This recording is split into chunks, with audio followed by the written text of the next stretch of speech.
Free agency continues as the Giants try to improve in the 2021 season and make their way back to the NFL postseason. Joined by Paul Dottino, I am John Schmeelk. And Paul, according to reports and pending a physical, the Giants have agreed to terms with Ifeadi Odenigbo, coming over from the Minnesota Vikings, originally a 7th-round pick in 2017, played 1 year for Arizona, and then the last 2 with the Vikings. Yeah, John, a guy whose weight has fluctuated during his NFL career because at one point he was doing some inside work.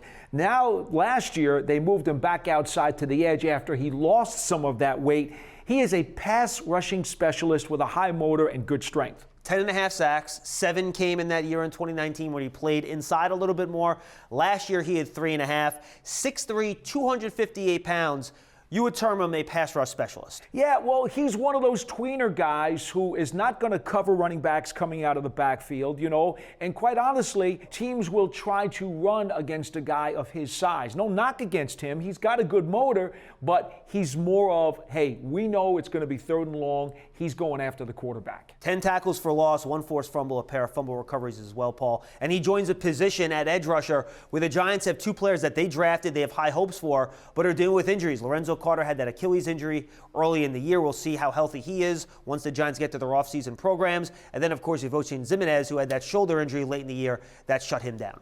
Well, it's edge rusher by committee. At least that's what it looks like right now, unless during the competition of training camp, one of these guys kind of emerges. Could Jimenez do that? Absolutely. Could Carter do that? We thought he was going to do it last year until he got injured. And then you have Kyler Fackrell, who was a big part of that rotation last year, still a free agent. The Giants have also, according to reports and pending a physical, agreed to terms with Mike Glennon. Paul, he's a quarterback, 6'7", 225. He has played for 5 different teams. He started his career in Tampa Bay. Then he spent 1 year each in Chicago, Arizona, Oakland, and Jacksonville. Now, stepping in to be a backup for Daniel Jones. 31 years old, a guy who has started some games in this league, won a few games for sure. When you look at Daniel Jones, he's the guy. The Giants have made it very clear there's not a quarterback competition here. So when you bring a veteran into that number 2 role, you want to make sure that he's comfortable as the backup. He's going to be a good locker room guy. He's going to help Daniel along. He's not a guy who's going to be itching to put the clipboard aside and try to weasel into the starting lineup. He did get some playing time last year when Gardner Minshew had to step out of the starting lineup for Jacksonville. Over the course of his career, I'll give you his numbers, folks.